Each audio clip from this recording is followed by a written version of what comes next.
knee. Isn't that bad? Oh yeah, this picks up good. It echoes.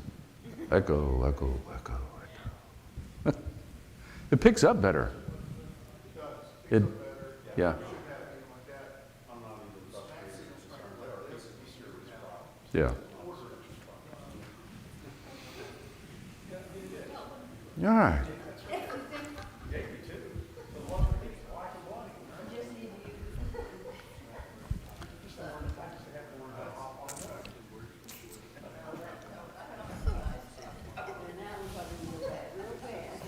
Well, we'll get started. Happy Easter, everybody. Is this close to my pastel color I can wear? Pastel blue and kind of a washed out red. Well, we're in Isaiah. We're going to start out in chapter 3. If anybody wants to, actually we're going to finish up 2 and then go into 3. And I hope we don't spend too much time in 2 because I got a lot of slides. Okay. This is talking about, again, he skips all over the place. He talks about when they're going to be in the Babylonian captivity. He talks about when Christ is going to come. He talks about the end time. And you have to figure out what the context is he's talking about because he jumps around. So that's what we'll try and do. This one here is,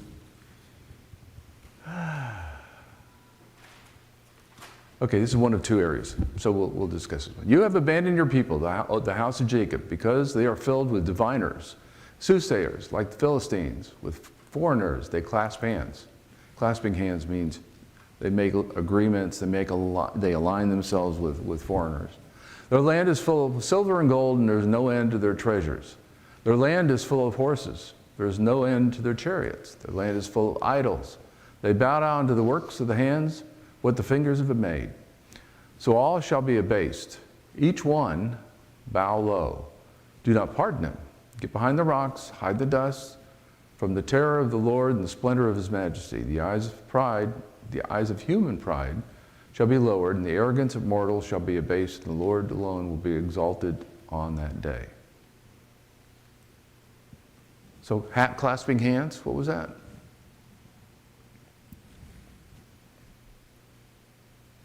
What was the kings doing in Judah? Because it's mostly towards Judah.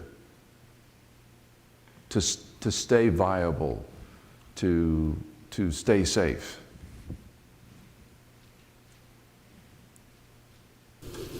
Made alliances with other countries. Yeah, they make an alliance. If somebody attacks you, then I'll attack them back. If somebody attacks us, then you'll come and help defend us.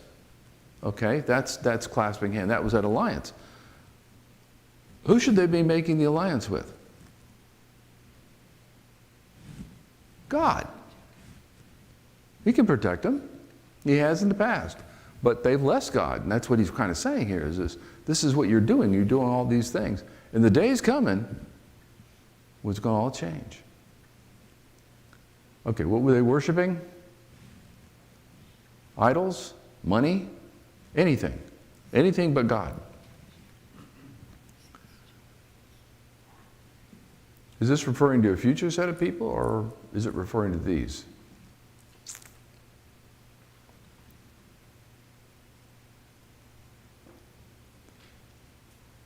We'll look at that further as we go through.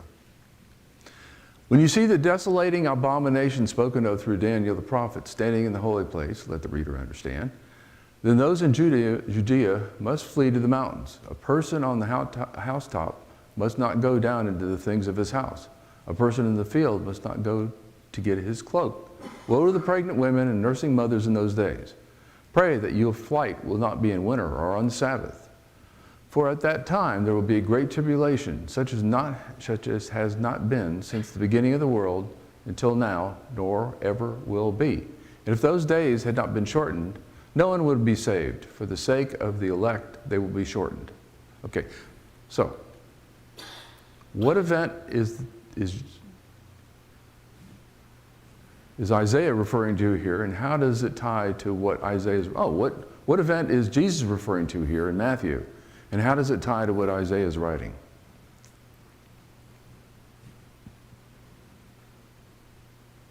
What event is this? It's the destruction of Jerusalem. Destruction of Jerusalem. When you look at it, it says, and if those days had not, 22, and if those days had not been shortened, no one would be saved, but for the sake of the elect, they will be shortened. Well, somebody's going to be saved.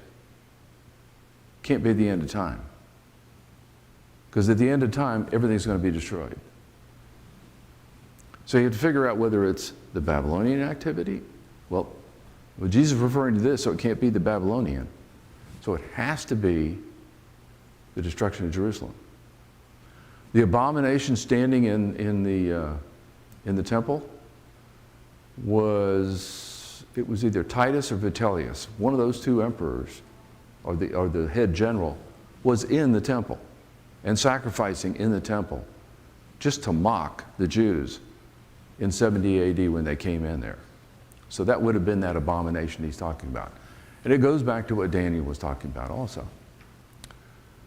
Immediately after the tribulation of those days, the sun will be darkened, the moon will not give its light, and the stars will fall from the sky, and the powers of the heavens will be shaken.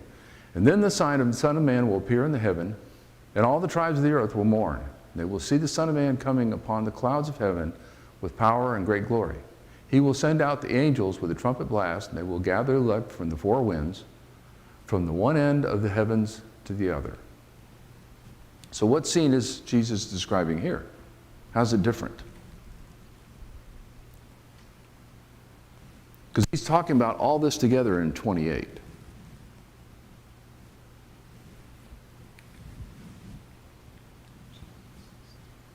Clues.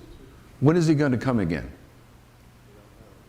We don't know, but what event will that be when he comes again?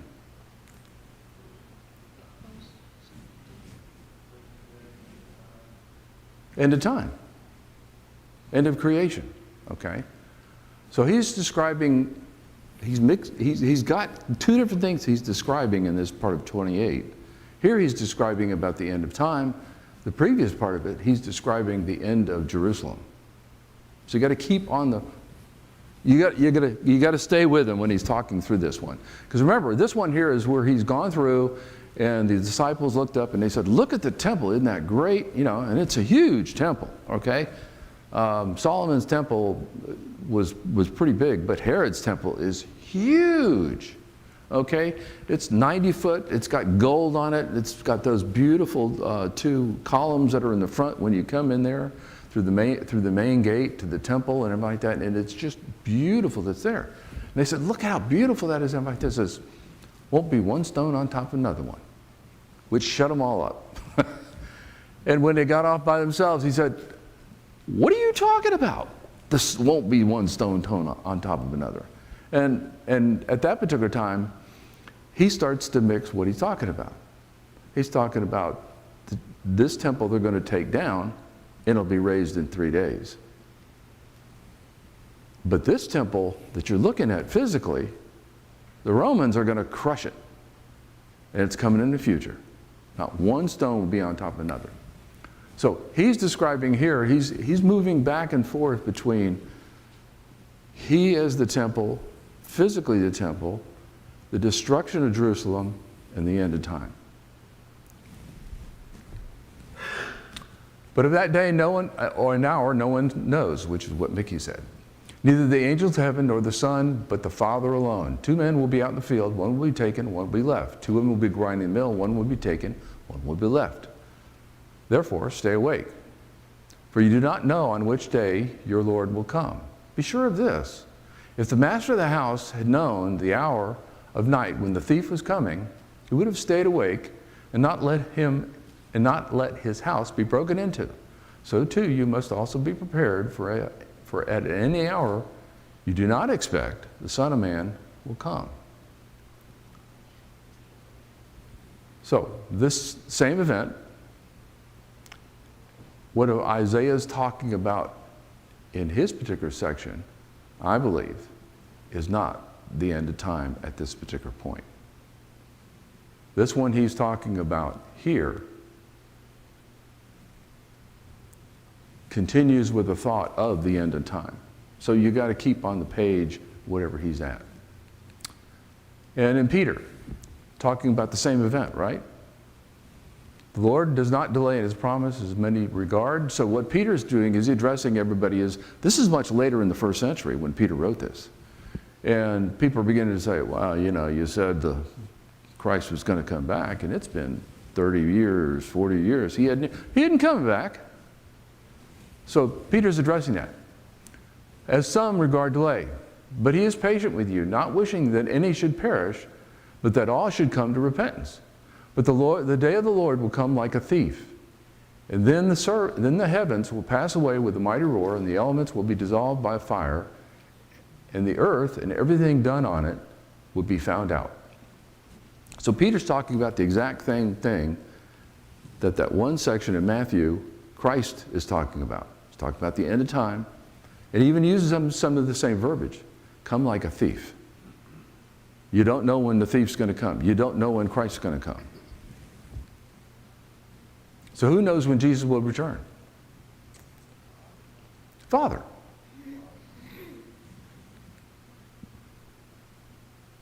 Okay, what will happen when he returns? How does that tie to the first and last letters in the Greek alphabet?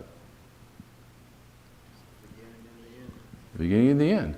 That was something I was always confused with, because omega is kind of an O, right? And alpha is the first one. Well, alpha is the first letter in the Greek alphabet, and omega is the last. But there's pi, we have Pi Day, but there's pi that comes after omega in our alphabet. But in the Greek alphabet, pi comes before omega. All the letters come before omega. So you have to understand the Greek alphabet. Back to Isaiah. For the Lord of hosts will have his day against all that is proud and arrogant, against all that is high. It will be brought low. Yes, against the cedars of Lebanon and against the oaks of Bashan, against all the lofty mountains and all the high hills, against every lofty tower and every fortified wall, against all the ships of Tarshish and all the stately vessels. Then human pride shall be abased, the arrogance of mortals brought low, and the Lord alone will be exalted on that day. The idols will vanish completely. So what day is this?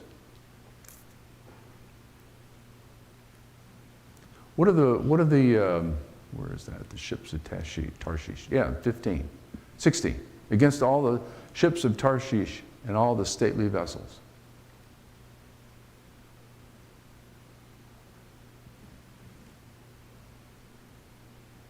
Does it represent commerce and government, or is it more than that? It represents everything in the way of life that they have. The commerce that they do, how they live, everything. Because this is a continuation of where I stopped, where it says, don't go back for your cloak, don't do anything, don't do it, if you're fleeing, get out. Was that part of Isaiah in chapter 2? And it continues on here in 2. If it was the end of time, would you have anywhere to hide? No. So it's got to be back to the event of Jerusalem, the destruction of Jerusalem, which he touched on a little bit in Matthew, but he also touched on the end of time. Like I said, you've got to keep those particular events different. Okay. People will go into caves in the rocks and into holes in the earth at the terror of the Lord and the splendor of his majesty as he rises to overawe the earth. On that day, the people shall throw to the moles and bats their idols of silver and their idols of gold, which they made for themselves to worship. And they shall go into the caverns and the rocks and the crevices and the cliffs at the terror of the Lord and the splendor of his majesty as he rises to overawe the earth. As for you, stop worrying about mortals. In those nostrils is a breath, for of what worth are they? So who will bring the terror on this day? God. Now, does God work through people? What about the destruction of Jerusalem? How did that happen? God did it directly with one set of cities. What were those? Sodom and Gomorrah. Directly. But indirectly, he did it to Jerusalem. How? Or with who? Back in the Babylonian days. Nebuchadnezzar. He worked through Nebuchadnezzar. And he brought Israel to heal. And it was the day of the Lord, but it was because he worked through Nebuchadnezzar. So, in this one, this is back to the end of time. And a third angel followed them and said in a loud voice, anyone who worships the beast or his image or accepts his mark on forehead or hand will also drink of the wine of God's fury, poured out full strength into the cup of his wrath, and will be tormented in burning sulfur before the holy angels and before the Lamb. The smoke of the fire that torments them will rise forever and ever, and there will be no relief day or night for those who worship the beast or the image or except the mark of his name. So what fury and wrath is this against?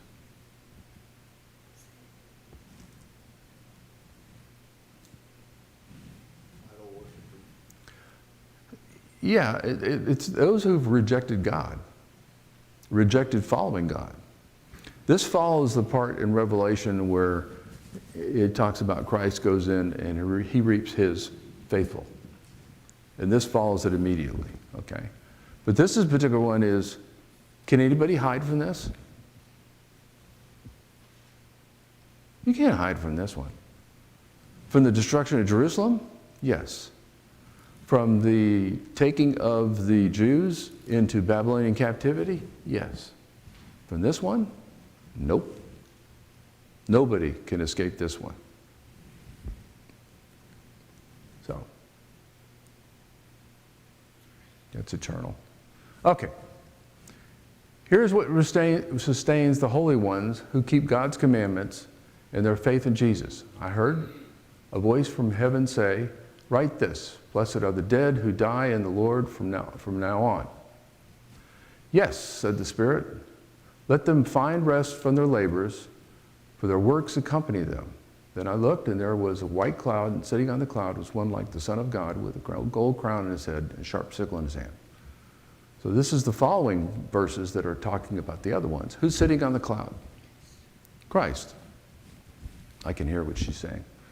Christ is sitting on the cloud. When was the last time he was sitting on that cloud? Acts chapter 1. Remember, he went up into the clouds? Angel was sitting there talking to the disciples, says, why are you looking up there? He'll be back. He'll come just exactly like you saw him before. But he was speaking to say, when is he going to come at the end of time? Well, this is what Revelation is referring to here, is the one sitting on the cloud is Christ, and it's the end of time. And the sickle?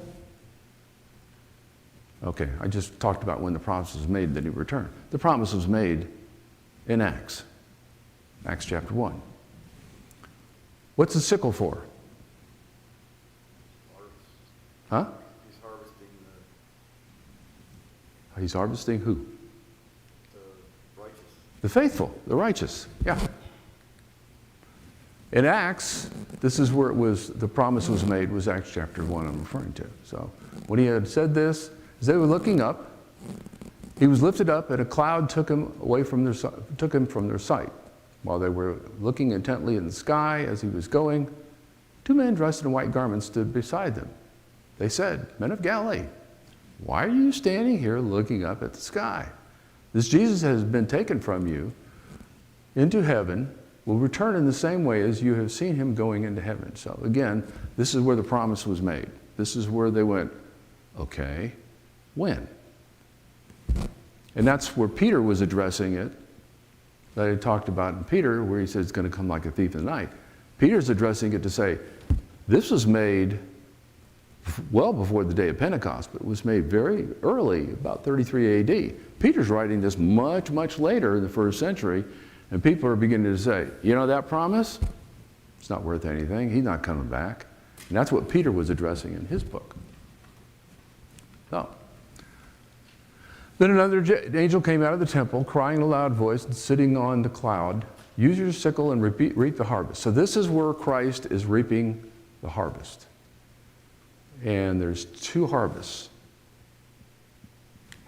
Did I ask that question? What is the gathering of? In verse 15 through about 18, actually 17, 18. What's that harvest?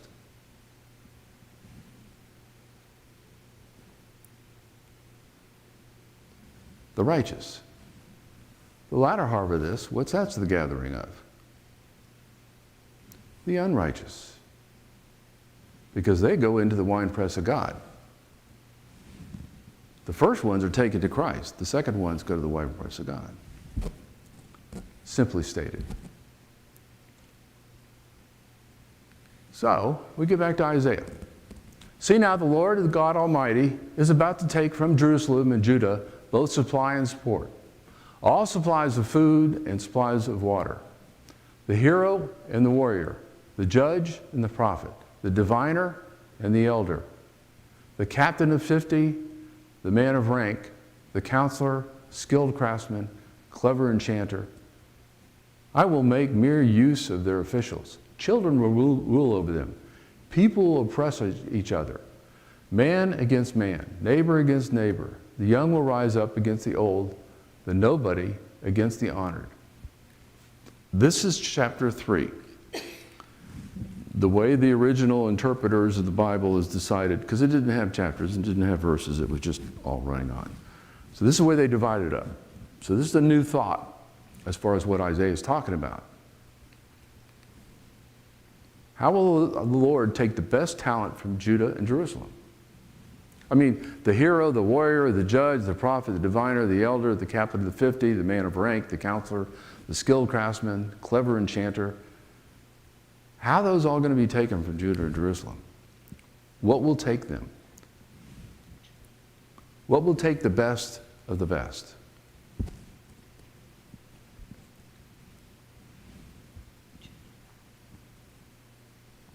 Remember, there's really 3 events that Isaiah talks about a lot. One of those is Babylonian captivity. And that happens with the first wave of the Babylonian captivity. That happens in the first wave of the Babylonian activity. This was when Nebuchadnezzar took the people that were in Jerusalem back to Babylon to be their servants. And he took the smartest, the best looking, the most capable first. Who's going to be left?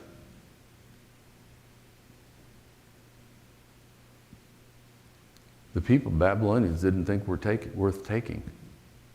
The old, the infirmed, the very, very young that can't do anything. Things that would be a burden on them to take care of, they left them.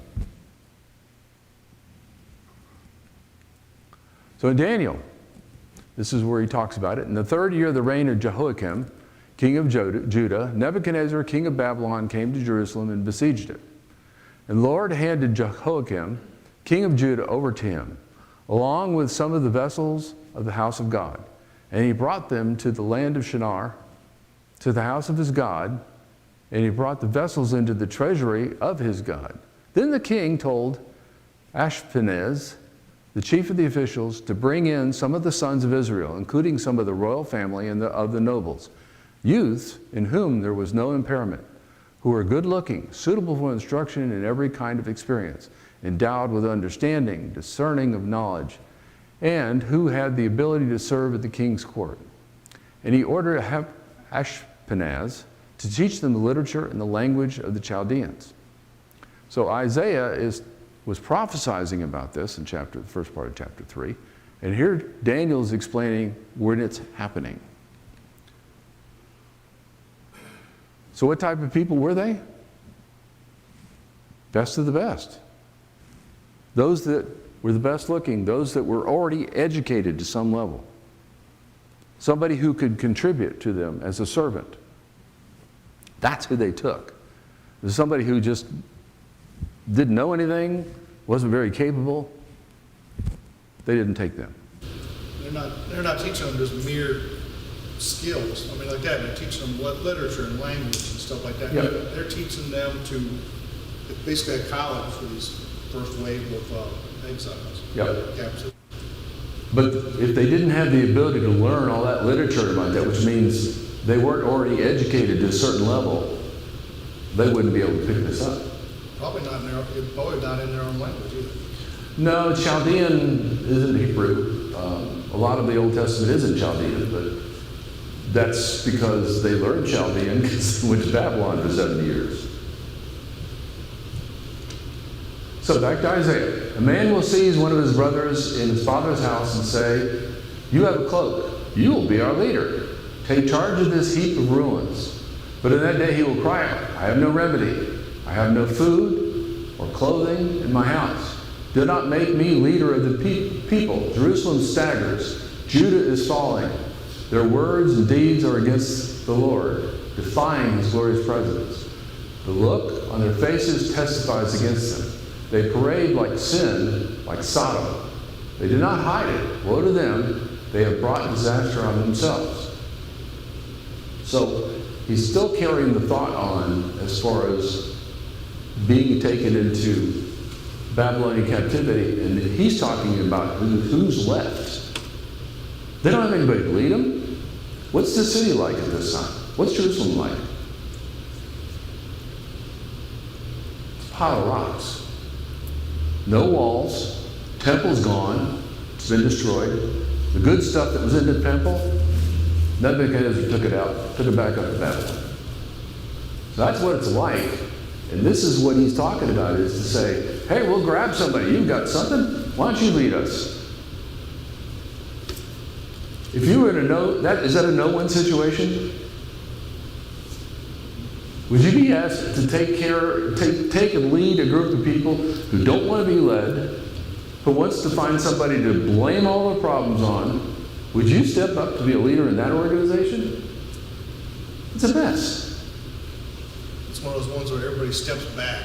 Well, everybody steps back and the guy that didn't step. Yeah. Everybody take a step forward and everybody else steps back except the one guy. Yeah.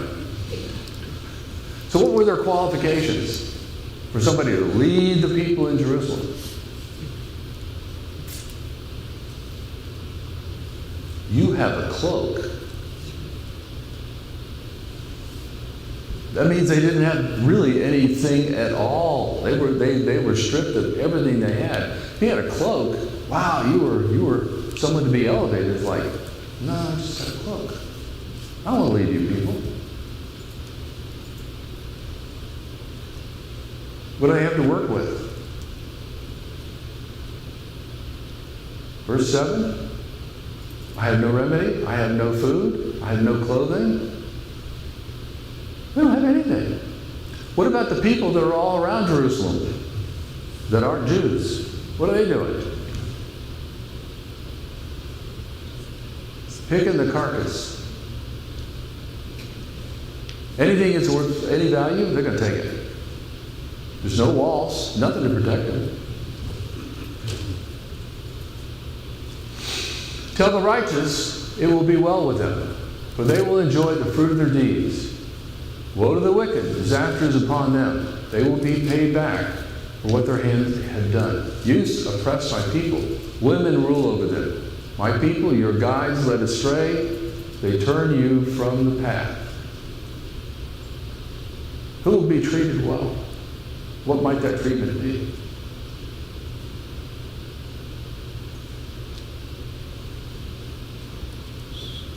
The righteous. What might that treatment be? Would it be immediate? They all of a sudden going to get the clothes and the food and everything they need?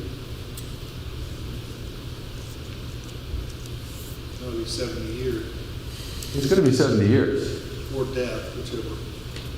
For them, I think this enjoy the fruit of their deeds isn't talking about something temporal. I think he's talking about eternal. Because things didn't get better for those people over those 70 years. Matter of fact, 70 years plus. Because remember with Ezra and Nehemiah when they came back, after Ezra and Nehemiah were giving authority to come back when the Persians took over the Babylonian Empire. And the one who did that was Cyrus the Great. Old history. Cyrus the Great figured out how to get into Babylon, took over Babylon, dislodged the Babylonian Empire as an empire, and established the Mede-Persian Empire. So it was, but even when Cyrus sent them back, it took them decades to get things rebuilt. Because you have all the different, if we went through Daniel again, you can see where you have Cyrus the Great, then you have Xerxes, then you have Artaxerxes, you have all the different kings. And it's an extensive time in the books of Ezra and Nehemiah where it was reestablishing Jerusalem. So it was, I don't know, maybe 100 years before they really got established again. So this treatment couldn't have been good treatment, good food, lots of clothes, and everything like that. It had to be something eternal as opposed to temporal. The Lord takes his place in the court. He rises to judge the people. The Lord enters into judgment against the elders and leaders of the people. It is you who have ruined my vineyard. The plunder from the poor is in your houses. What do you mean by crushing my people and grinding the faces of the poor? Declares the Lord Almighty. So what other references do we have to the Lord's vineyard? Here, Isaiah is referring to God where he talks about his vineyard. And you didn't do well with my vineyard.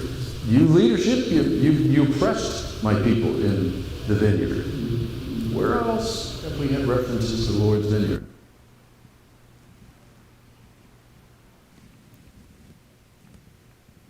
How about in Matthew? Listen to another parable. There was a landowner who planted a vineyard, put a fence around it. Who's the landowner? God. I can hear you. And he leased it to the vine growers and went on a journey. And when the harvest time approached, he sent his slaves to the vine growers to receive his fruit. And the vine growers took his slaves and beat one, killed another, and stoned another. Again, he sent more slaves, more like the first, and they did the same things to them. But afterward, he sent his son to them, saying, they will respect my son. But when the wine growers saw the son, they said to themselves, this is the heir. Come, let us kill him and take possession of his inheritance. They took him and threw him out of the vineyard and killed him. Therefore, when the owner of the vineyard comes, what will he do to those vine growers? They said to him, he will bring those wretches to a wretched end and lease the vineyard to other vine growers who will pay him the fruit in the proper seasons. So again, here's where hundreds of years later, Christ is taking what Isaiah talked about and is expanding on it, about the vineyard and the Father. And all these slaves that were sent to the vine growers. Now, who are the vine growers? At that time, it was the Jewish leadership. They were supposed to be taking the vineyard, which was the people, and growing them towards God, showing them the path towards God. Who are the slaves that were sent to go to the vineyard to help? Prophets. And he said, they killed them. He says, well, I'll send my son.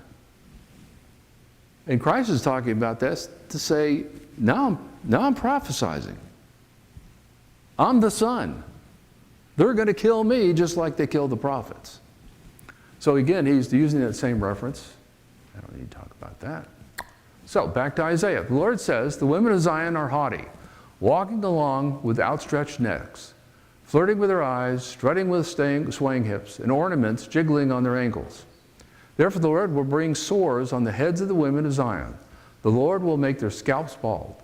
In that day the Lord will snatch away their finery, the bangles and the headbands, the crescent necklaces, the earrings and the bracelets and the veils, the headdresses and the ankles, the sashes, the perfume bottles, the charms, the signet rings and nose rings, the fine robes and the capes and the cloaks and purses and mirrors, and the linen garments and tiaras and shawls. What problem do a segment of the population of women, not all the women, but a segment of the women in Judea have?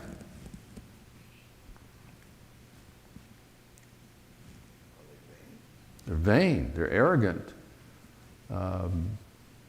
they're not reserved, They're flaunting everything they can. And in that time, I mean, the bracelets on their ankles, it's so somebody would look, because when they walked, it jingled. They give them the look. And so they were that aggressive at that particular time. And he said, that segment, your day's coming, okay? When Nebuchadnezzar comes, if you're really pretty like that, he may take you, but you're going to be a slave. You're not going to walk around like this anymore. You're not going to enjoy what you have. So things are going to change radically from what you've been experiencing. Does this apply to women, or is it broader in scope, and why? Does it apply only to women, or is it broader in scope?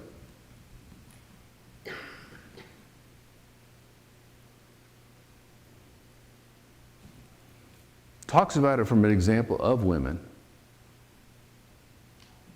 but the men were doing the same thing. They were arrogant, they were haughty, they wore things just to be seen. I may get through this today.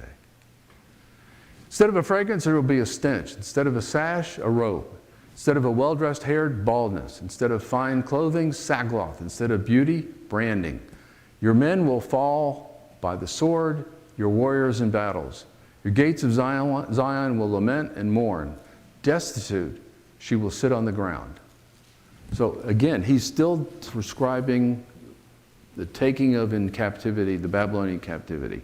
And you kind of see how that stain of that captivity really stuck with the Jews, because it's talked about all through Revelation about Babylon, and Babylon this and Babylon that, and Revelation is to say that was a very harsh treatment, but it was what God needed to do with those people because of the way they were living. They had left him, they were worshiping idols, they were arrogant. Let's see. What's the significance of all the things that are going to befall the women? They're going to lose everything they had. All the things that they valued, they're going to lose. So, but every woman, and here's one of the ones where, you know, we get wrapped around the axle. It's interesting because out of Corinthians, it's taught everyone has had her head uncovered while praying, prophesying, but it's talking about a head covering. And I think that goes back to what it's talking about here, is to say, in that one, instead of a well-dressed hair, baldness. And that's where I think Isaiah is talking about it, to say, she doesn't have a head covering anymore. Matter of fact, she's got a bald head and sores on it. So he's talking about that contrast, and Paul talked about it some here in Corinthians. But what I wanted to talk a little bit about, Isaiah lived for about from 768 to 693 BC, roughly, somewhere in that time frame. The Babylonian captivity is more than let's see, no, it's less, 80 plus about 7. It's close to 100 years later. But Isaiah is prophesying now about that Babylonian captivity that starts under Nebuchadnezzar, which is under the gold bar. And then you go all the way through the Babylonian captivity, the Babylonian kingdom falls, and then the Mede-Persian Empire comes in. And it was a blended empire between Media and Persia. And Cyrus the Great at that time was the upper part of that particular kingship, and Darius was the lower part. Darius is the one who took over Jerusalem at the time. No, Babylon at the time, not Jerusalem. He took over Babylon at the time, where Daniel was thrown in the lion's den. But Cyrus had gone over, and he was in, I think, Susha, which is the head of the Persian Empire at that particular time, and that's where he stayed. So you can kind of see how all that fits together in the book of Daniel, where it talks about it, where it talks about the succession. But Isaiah is going to talk about Cyrus back in his book. Specifically by name, he will talk about Cyrus. The reason I show this is, and then of course the one in 335 BC is where Alexander Great stands up the Greek Empire and goes from there. The reason I bring this is hundreds of years before it happened, Isaiah is prophesying about it. And it's historical records that prove it. So I always like to point out how well history substantiates what a prophet writes hundreds of years before it occurs. Did you get it? Did you get it? Okay. So, in that day, seven women will take hold of one man and say, will you eat our own food? We'll provide our own clothes. Only let us be called by your name. Take away our disgrace. Why so many women want one man? Because all the men are gone. Anybody worth taking is gone. In that day, the branch of the Lord, now, we've moved from the destruction of Jerusalem by Nebuchadnezzar to a new situation. And it's in chapter 4. Chapter 4 is short. In that day, the branch of the Lord will be beautiful and glorious, and the fruit of the land will be the pride and the glory of the survivors of Israel. Those who are left in Zion will remain in Jerusalem, will be called holy, and who are recorded in the living Jerusalem. The Lord will wash away the filth of the women of Zion. He will cleanse the blood stains from Jerusalem by a spirit of judgment and a spirit of fire. Then the Lord will create over all the Mount Zion and all those who assembled there a cloud of smoke by day and a glow of flaming fire by night. Over everything the glory of the Lord be a canopy. It will be a shelter and shade from the heat of the day and a refuge for hiding place in the storm. So he's changed again. And kind of the indication is that that first verse and 2, where it says, the day of the branch of the Lord will be beautiful and glorious. The branch of the Lord is who? And that's the second bell.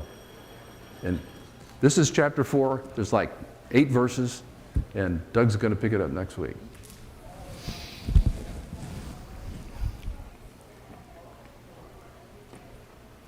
Easier to understand this week? A little bit? Okay.